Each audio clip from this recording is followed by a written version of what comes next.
Ito nga mga lods, sa tapat po sa gilid po ng restaurant na 'yan sa Good Taste po.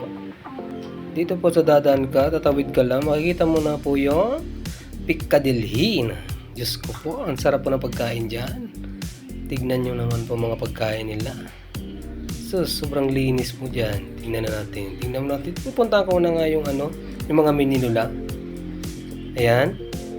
Makikita na yung mga menu nila diyan ay biryani. Yan, biryani rice, may chicken, may fish, may beef or mutton. Wow, sarap naman yan. Natikman ko na rin yan eh. Yan. Yung prawn, tsaka mandi. Yung mandi, yan naman yung inihaw. Kaya meron tayong bread, yan, mga parata. Basta madami siya. At sa Middle Eastern, ito rin roasted. Oh, sarap din yan. Tikman ko na yun. With samosa, meron din. Yan po yung mga drinks nila. Oh, yan oh. Fruit lassi, masala chai, cucumber lemon, yan, madami talaga. Tikman ko to, sarap-sarap talaga nito. Yan pa cars natin, no? Uy, sus, ginoo, sarap. May chicken, may fish, may beef, may goat, may vegan. At saka meron tayong tikka masala, chicken masala, Indian butter chicken, kebab, may kebab pa. Yan, oh, roasted, oh. Yan. Wow, linis, oh. Yan pala si chef, yan, oh.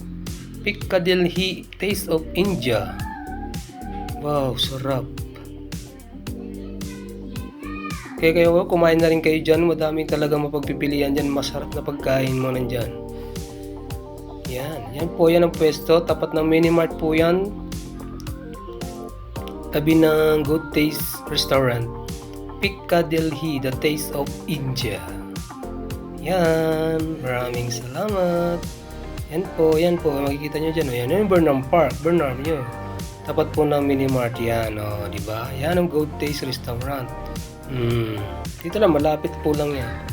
Yan, tabi ng Red Bowl. Salamat.